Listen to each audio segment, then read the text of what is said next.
പ്രിയപ്പെട്ട സുഹൃത്തുക്കളെ,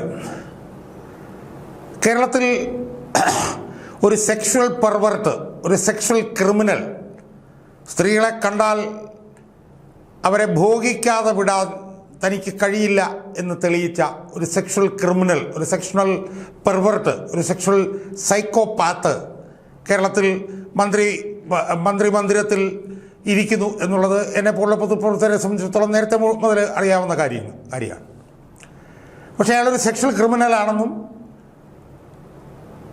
അയാൾക്ക് ഈ പറഞ്ഞതുപോലെ സ്ത്രീകളെ കണ്ടാൽ സ്ത്രീകൾ ഒരു ഭോഗവസ്തുവാണ് എന്ന് മാത്രം ചിന്തിക്കുന്ന, ഏത് സ്ത്രീയെ കണ്ടാലും അവരെ ഒന്ന് ഭോഗിക്കാതെ വിടാൻ പറ്റില്ല എന്ന് ചിന്തിക്കുന്ന ഒരു സെക്ഷൽ ക്രിമിനൽ കേരളത്തിൻ്റെ മന്ദിരത്തിലുണ്ട് എന്നുള്ള കാര്യം നമ്മുടെ ബഹുമാനപ്പെട്ട മുഖ്യമന്ത്രി പിണറായി വിജയൻ അറിയില്ലായിരുന്നു എന്നാണ് എനിക്ക് തോന്നുന്നു.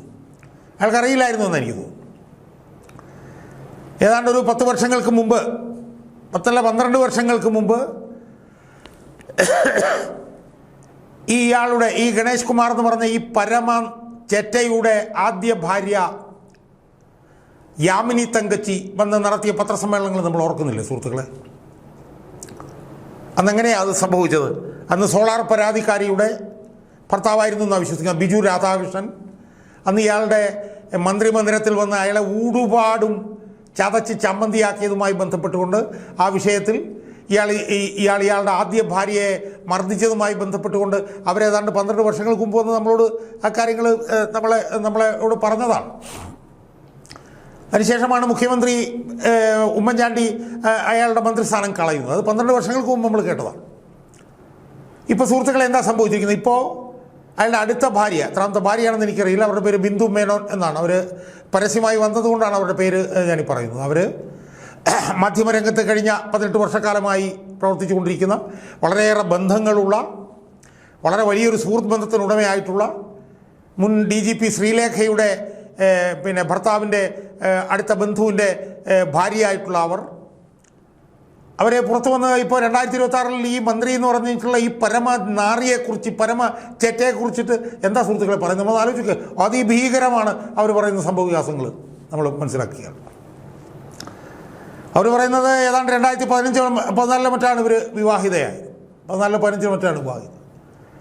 കഴിഞ്ഞ 2 വർഷക്കാലമായി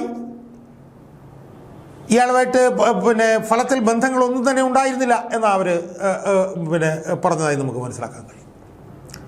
അവരെ അതിഭീകരമായിട്ടുള്ള മാനസിക സമ്മർദ്ദത്തിൽ ആഴ്ത്തുകയും പീഡിപ്പിക്കുകയുമാണ് ഇയാൾ കഴിഞ്ഞ കുറച്ച് നാളുകളായി ചെയ്തുകൊണ്ടിരുന്നത്. അയാൾ മന്ത്രിയാണല്ലോ, സ്വാഭാവികമായും അയാളോടൊപ്പം അയാളൊരു അധികാര ഘടനയുടെ ഭാഗമാണ്. അയാളുടെ പേഴ്സണൽ സ്റ്റാഫുണ്ട്, ആ പേഴ്സണൽ സ്റ്റാഫിലുള്ളവരെല്ലാം അയാളുടെ പോലെ നിൽക്കുകയുള്ളൂ. കാരണം അയാളാണല്ലോ അധികാരി.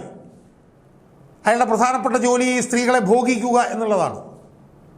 തൻ്റെ അധികാരം ഉപയോഗിച്ചുകൊണ്ട് വിവിധ തരത്തിലുള്ള സ്ത്രീകളെ കീഴ്പ്പെടുത്തി അവരെ അനുഭവിക്കുക എന്നുള്ളത് ഈ സെക്ഷൽ ക്രിമിനലിൻ്റെ, ഈ പറഞ്ഞ പോലെ സെക്ഷൽ സൈക്കോപാത്തിൻ്റെ ഒരു പ്രധാനപ്പെട്ട പണിയാണ് അയാളുടെ. അപ്പോൾ ഇയാളുടെ ഇപ്പോഴത്തെ ഭാര്യ ബിന്ദു മേനോൻ പറയുന്നത് അവർക്ക് കുറച്ച് കാലങ്ങളായി അതറിയാമായിരുന്നു. അവരവരുടെ ബന്ധുക്കളോട് പലരോടും ഇത് പറഞ്ഞിട്ടുണ്ട്. അവർ ഇയാളുമായി അനധികൃത ബന്ധം പുലർത്തുന്ന സ്ത്രീകളെ വിളിച്ച് അവരോട് രൂക്ഷമായി പെരുമാറിയിട്ടുണ്ട്. പക്ഷേ അവരുടെ പ്രശ്നം എന്താ? അവരുടെ ഭർത്താവ് മന്ത്രിയാണ്, അയാളൊരു അധികാരിയാണ്. അയാളുടെ കൂടെയുള്ള പേഴ്സണൽ സ്റ്റാഫെല്ലാം അയാളുമായി ബന്ധപ്പെട്ടാണ് ശമ്പളം വാങ്ങിക്കുന്നത് എന്നുള്ളതുകൊണ്ട് അയാളുടെ ഈ വൃത്തികേടുകൾക്ക് കൂട്ടുനിന്നുകൊണ്ട് ഈ ബിന്ദു മേനോൻ എന്ന് പറഞ്ഞ സ്ത്രീയെ നിരന്തരമായി ഒറ്റപ്പെടുത്തിക്കൊണ്ടിരിക്കുകയായിരുന്നു എന്നാണ് അവർ പറയുന്നത്. അവരുടെ ഫോൺ കംപ്ലീറ്റ് ഇയാളും ഇയാളുടെ കൂട്ടാളികൾ ട്രാക്ക് ചെയ്തുകൊണ്ടിരിക്കുകയായിരുന്നു എന്നാണ് അവരിപ്പോൾ പറഞ്ഞിരിക്കുന്നത്. ആലോചിച്ച് നോക്കും നമ്മൾ.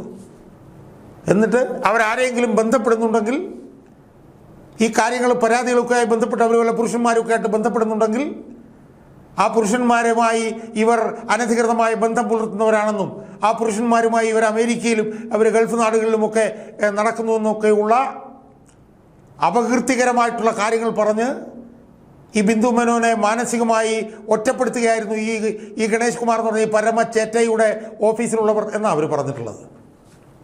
അവർക്ക് അവസാനം സഹി കെട്ടു. ഇതെങ്ങനെയെങ്കിലും ഇത് അവസാനിപ്പിക്കണം എന്നവർ തീരുമാനിച്ചു. കാരണം അവരെ അതിഭീകരമായിട്ട് ഒറ്റപ്പെടുത്തുകയാണ്, അവരെ അതിഭീകരമായി പീഡിപ്പിക്കുകയാണ്, അപകീർത്തിപ്പെടുത്തുകയാണ്. അതുകൊണ്ട് തന്നെ ഇതിനൊരു അവസാനം കാണണം എന്നവർ തീരുമാനിച്ചു. അങ്ങനെയാണ് അവർ രണ്ടുപേർ, ഒരമ്മയും ഒരു മകളുമാണ് എന്നാണ് നാട്ടുകാർ പറയുന്നത്. അതിൽ ആ മകൾക്ക് പ്രായപൂർത്തി ആയിട്ടില്ല എന്ന് പോലും കേൾക്കുന്നു. അങ്ങനെ ഒരമ്മയും മകളും ഇയാളുടെ വീട്ടിലുണ്ട് എന്ന് അറിഞ്ഞുകൊണ്ടാണ് അത്രേ ഈ ബിന്ദു മേനോൻ എന്ന് പറഞ്ഞിട്ടുള്ള ഇയാളുടെ മൂന്നാമത്തെ ഭാര്യ ഉച്ചയ്ക്ക് അവിടെ കയറി ചെല്ലുന്നത്. അവിടെ ഇവർ അവിചാരിതമായി ഉച്ചയ്ക്ക് കയറി ചെല്ലുകയും അയാളുടെ കിടപ്പുമുറിയിലേക്ക് ചെല്ലുകയും ചെയ്തപ്പോൾ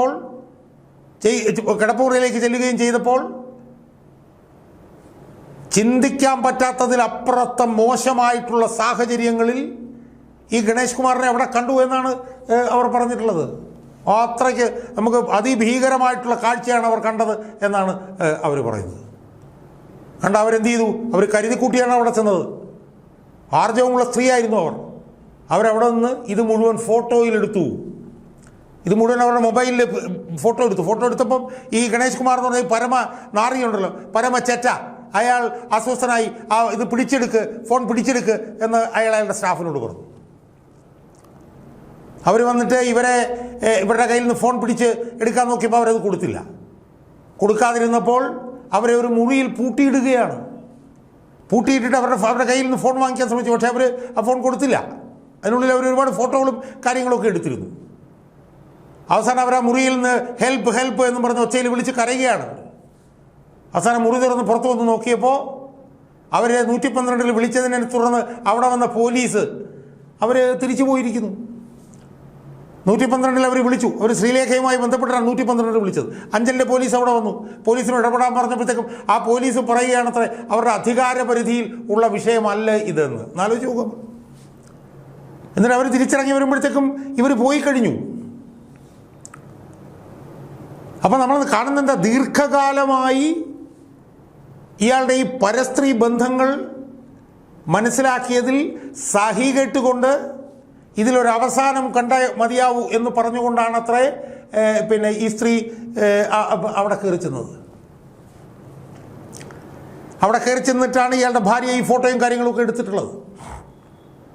അപ്പോൾ ഇയാളുടെ ഈ ഒരു സെക്ഷലായിട്ടുള്ള ഇയാളുടെ ഒരു സൈക്കോപാത്തിക് സ്വഭാവം അയാൾ വർഷങ്ങളായി തുടർന്നുകൊണ്ടിരിക്കുകയാണ്. 2014-13 മറ്റോ വന്ന് ബിജു രാധാകൃഷ്ണൻ അയാളെ ചവിട്ടി അയാളെ മർദ്ദിച്ച് ചതച്ച് ചമ്മന്തിയാക്കിയിട്ട് പോയതാണ് 10-12 വർഷങ്ങൾക്ക് മുമ്പ്. അതിനുശേഷവും ഇയാളുടെ ഈ സ്വഭാവം മാറിയിട്ടില്ല. ഇയാളുടെ ഈ സ്വഭാവം ഇങ്ങനെ തന്നെ തുറന്നുകൊണ്ടിരിക്കുകയാണ്. അതിനുശേഷവും ഇയാൾ MLA ആണ്. ഇയാൾ 2016 ജയിക്കുന്നു, 2021 ജയിക്കുന്നപ്പോഴെല്ലാം MLA ആണ്. ഇപ്പോൾ എനിക്ക് 1.5 വർഷക്കാലം അയാൾ മന്ത്രിയുമാണ്. ആ മന്ത്രിയായിരിക്കുന്ന സമയത്തും MLA ആയിരിക്കുന്ന സമയത്തും എല്ലാം സ്ത്രീകളെ വെറും ഉപഭോഗ വസ്തുവായി കണ്ട് അവരെ പീഡിപ്പിച്ച് തൻ്റെ അധികാരം ഉപയോഗിച്ച് അവരെ കീഴ്പ്പെടുത്തി അതിൽ ആനന്ദിച്ച് ആർമാദിച്ച് ജീവിക്കുന്ന ഒരു പരമ ചെറ്റയാണ് ഈ ഗണേഷ് കുമാർ. ആ ചെറ്റയായിട്ടുള്ള ഗണേഷ് കുമാർ തൻ്റെ ഭാര്യയെ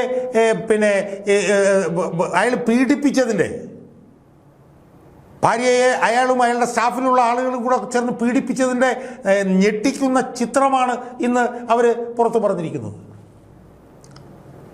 അവരിന്ന് അവർ എത്ര മാന്യമായ സ്ത്രീയാണെന്ന് ആലോചിച്ചോളൂ. ഇതുപോലുള്ള പീഡനങ്ങൾ അവർക്കുണ്ടായിട്ടും അവരെ തൻ്റെ ഭർത്താവ് തന്നോടൊന്ന് അപ്പോളജൈസ് ചെയ്തിരുന്നെങ്കിൽ, തന്നോടൊന്ന് മാപ്പ് പറഞ്ഞിരുന്നുവെങ്കിൽ തനിക്ക് ഇതിനകത്ത് ബുദ്ധിമുട്ടുണ്ടാവുകയില്ലായിരുന്നു. പക്ഷേ ഈ വൃത്തികേടുകളെല്ലാം കാണിച്ചിട്ടും ആ വൃത്തികേടുകളെ പരസ്യമായി വന്ന് ന്യായീകരിക്കുന്നത് കണ്ടപ്പോഴാണ് ഇയാൾക്കെതിരെ നീങ്ങാൻ താൻ തീരുമാനിച്ചത് എന്നാണ് ആ സ്ത്രീ പറയുന്നത്. ഇത്രയേറെ മോശമായ അനുഭവം അവർക്ക് ജീവിതത്തിലുണ്ടായി. അവർ വലിയ സുഹൃത്ബന്ധമുള്ള ഒരു ഉന്നത സ്ഥാനത്തിരിക്കുന്ന സ്ത്രീയാണ്. അവരെ ഇത്രയേറെ പീഡിപ്പിച്ചിട്ട് അവർ പുറത്തു പറയാതിരുന്നത് എന്താണ്? അവർക്ക് ഓർമ്മശക്തി പോലും നഷ്ടപ്പെട്ട ഒരു അമ്മയുണ്ട്, അതുകൊണ്ടാണ് അവർ പുറത്തു പറയാതിരുന്നത് എന്നാണ് അവർ പറയുന്നത്. എന്ന് മാത്രമല്ല അവരെ ഒരു കെട്ടിയിട്ട അവസ്ഥയിലായിരുന്നു. കാരണം ഇയാൾ അധികാരിയാണ്, ഇയാൾ മന്ത്രിയാണ്, ഇയാളുടെ കൂടെ നിൽക്കുന്ന സ്റ്റാഫും ഇവരെല്ലാം തന്നെ ഈ സ്ത്രീയെ ഒറ്റപ്പെടുത്തുകയായിരുന്നു ചെയ്തുകൊണ്ടിരുന്നത്. അപ്പോൾ അതിൻ്റെ ഭാഗമായി അവർക്ക് ഒരു നിവൃത്തിയില്ലാത്ത അവസ്ഥയായിരുന്നു. ഓർമ്മ പോലും നഷ്ടപ്പെട്ട അമ്മ. പക്ഷെ എന്നാലും ഇയാളുടെ ഈ ഒരു വൃത്തികേട് കണ്ടിട്ട്, സ്ത്രീകളോടുള്ള ഇയാളുടെ ഒരു നാണം കെട്ട പെരുമാറ്റം കണ്ട് സഹിക്കുക വയ്യാതെയാണ് അവർ ഈ വിഷയത്തിലേക്ക് ഇറങ്ങിയത്. ഈ വിഷയത്തിലേക്ക് ഇറങ്ങി അവർ ഈ വൃത്തികേടുകൾ കണ്ടു. ആ വൃത്തികേടുകളുമായി ബന്ധപ്പെട്ടുകൊണ്ട് അങ്ങനത്തെ ബുദ്ധിമുട്ടുകൾ സ്ത്രീകൾക്കുണ്ടായാൽ അവർക്ക് പരിഹാരമുണ്ടാക്കി കൊടുക്കാൻ ശ്രമിക്കുന്ന 112ലേക്ക് അവർ വിളിക്കുമ്പോൾ അവർക്ക് കിട്ടുന്ന അനുഭവം എന്താ സുഹൃത്തുക്കൾ എന്ന് ആലോചിച്ച് നോക്കും നമ്മൾ. പോലീസ് വന്നിട്ട് പോലീസ് ഇടപെടാതെ പോവുകയാണ്. 24 മണിക്കൂറും സ്ത്രീകൾക്ക് സുരക്ഷ കൊടുക്കുന്ന ഒരു മുഖ്യമന്ത്രിയുടെ അധികാരത്തിലിരിക്കുമ്പോഴാണ് ഒരു മന്ത്രിയുടെ ഭാര്യ അവരെ ഭർത്താവ് പീഡിപ്പിക്കുന്നതുമായി ബന്ധപ്പെട്ടിട്ടുള്ള വിഷയങ്ങൾ, പരാതികൾ പറയാൻ, അതിൻ്റെ തെളിവുകൾ ഹാജരാക്കാൻ പിണറായി വിജയൻ്റെ പോലീസിനെ വിളിച്ചിട്ട് ആ പോലീസ് വന്നിട്ട് ഒന്നും ചെയ്യാതെ തിരിച്ചു പോവുകയാണ് സുഹൃത്തുക്കളെ. എത്ര ഭീകരമായിട്ടുള്ള ഭീതിജനകമായിട്ടുള്ള ഒരവസ്ഥയാണ് ഇത് എന്ന് നമ്മൾ ആലോചിച്ചു. ഒരു മന്ത്രിയുടെ ഭാര്യയാണ് ഇങ്ങനെ നിലവിളിക്കുന്നത് നീതിക്കായി. ഒരു മന്ത്രിയുടെ ഭാര്യ നിലവിളിക്കുന്നു. ആ മന്ത്രിയുടെ ഭാര്യയ്ക്ക് പോലും നീതി കിട്ടിയില്ലെങ്കിൽ ഈ നാട്ടിൽ പീഡിപ്പിക്കപ്പെടുന്ന നൂറുകണക്കിന് ആയിരക്കണക്കിന് സ്ത്രീകളുടെ അവസ്ഥ എന്തായിരിക്കും എന്ന് നമ്മളൊന്ന് ആലോചിച്ച് നോക്കി. ഇങ്ങനെ ചെയ്യുന്ന, അതായത് ഒരു മന്ത്രിയുടെ ഭാര്യയ്ക്ക് പോലും തൻ്റെ മന്ത്രിയായിട്ടുള്ള ഭർത്താവിൽ നിന്ന് രക്ഷ നേടിക്കൊടുക്കാൻ കഴിയാത്ത പിണറായി വിജയനാണ് നാട്ടിലെമ്പാടും നടന്ന് സ്ത്രീ സുരക്ഷയുടെ 10 വർഷങ്ങളെന്നും അവൾക്കൊപ്പം എന്നൊക്കെ പറഞ്ഞിട്ട് പരസ്യങ്ങൾ നടത്തുന്നതെന്ന് നമ്മൾ ആലോചിക്കുമ്പോൾ ലജിച്ച് തലകുനിയുണ്ടേ സുഹൃത്തുക്കളെ? നമുക്ക് തലകുനിയുണ്ടേ. ദിലീപിനെ പീഡിപ്പിച്ച കേസിലെ ഒരു വനിത, ഒരു വലിയ നടിയുണ്ട്. അവർ സ്ത്രീ സുരക്ഷയുമായി ബന്ധപ്പെട്ട് പിണറായി വിജയന് വേണ്ടിയിട്ട് പരസ്യം ചെയ്തതായിട്ട് കാണുന്നു. അവർ പിണറായി വിജയൻ 3-ാം തവണ അധികാരത്തിൽ വരാൻ പോകാമെന്ന് പറഞ്ഞിട്ട് പരസ്യം ചെയ്യുന്നതായിട്ട് നമ്മൾ കാണുന്നു. അവരൊക്കെ ഇതൊക്കെ ഒന്ന് മനസ്സിലാക്കണം. ആരാണ് പിണറായി വിജയൻ, അയാളുടെ യഥാർത്ഥ മുഖം എന്താണ് എന്ന് നമ്മളൊന്ന് മനസ്സിലാക്കണം. അതുകൊണ്ട് ഒരു മന്ത്രിയുടെ ഭാര്യയ്ക്ക് പോലും കേരളത്തിൽ നീതി കിട്ടാത്ത അവസ്ഥ. ഒരു മന്ത്രിയുടെ ഭാര്യ പോലും മന്ത്രിഭവനത്തിൽ തന്നെ നിരന്തരമായി ലൈംഗിക പീഡനത്തിന് വിധേയമാകുന്ന ഒരവസ്ഥ. ഒരു മന്ത്രി തന്നെ മന്ത്രിയുടെ ഭാര്യ തന്നെ ആ മന്ത്രി നടത്തുന്ന ലൈംഗികമായിട്ടുള്ള അനധികൃത ബന്ധങ്ങളുടെ നീതികേടിൻ്റെ ചിത്രങ്ങൾ പോലീസിന് മാത്രമല്ല മുഖ്യമന്ത്രിയുടെ മകൾക്ക് പോലും അയച്ചു കൊടുത്തിട്ട് 3 ദിവസമായിട്ട് നടപടിയില്ല സുഹൃത്തുക്കളെ. പിണറായി വിജയനല്ലേ ഇതിനെല്ലാത്തിനും മറുപടി പറയേണ്ടത്? വിജയന് നാണമുണ്ടോ? വിജയന് ലജ്ജയുണ്ടോ? ഒരു മന്ത്രിയുടെ ഭാര്യ പരാതി പറഞ്ഞിട്ട് പോലും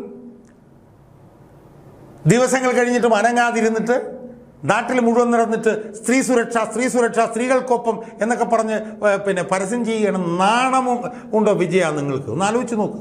എന്തെങ്കിലും ഉളുപ്പോ ലജ്ജയോ ഒരു ഇഞ്ചെങ്കിലും നിങ്ങളുടെ ശരീരത്തിൽ ബാക്കി ഉണ്ടായിരുന്നെങ്കിൽ നിങ്ങൾ ഈ ഗണേഷ് കുമാർ എന്ന് പറഞ്ഞിട്ടുള്ള ഈ മന്ത്രിയെ എടുത്ത് തോണ്ടി ദൂരെ കളയില്ലായിരുന്നോ?